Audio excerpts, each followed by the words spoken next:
So guys দেখেন already আপে দুইটা ট্রেড নিয়ে নিছি $200 করে $400। সো আপনারা বলতে পারেন যে এটা তো ডাউন ক্যান্ডেল, কেন আপনি আপে নিলেন। দেখেন আমি ট্রেডটা কোথায় প্লেস করছি।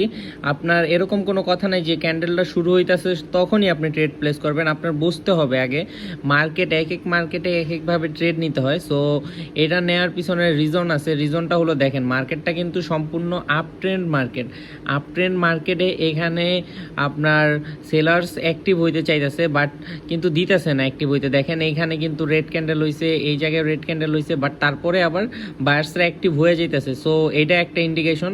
আরেকটা হলো দেখেন এইখানে একটা রাউন্ড নাম্বার আছে, এই যে দেখেন এই দাগটাতে একটা রাউন্ড নাম্বার আছে। সো এইখানে এটা আপ ক্যান্ডেল দিবে, তারপরেও আমি প্রথমে নেই কারণ আমি পুরো শিওর হয়ে তারপরে ট্রেডটা নিতে চাইছি, কারণ $400। সো এই জন্য আপনারাও চেষ্টা করবেন যে শিওর হওয়ার পরে আপনারা ট্রেড নেবেন, 2-3টা সিগন্যাল একসাথে শিওর হয়ে তারপরে ট্রেড নেওয়ার ট্রাই করবেন।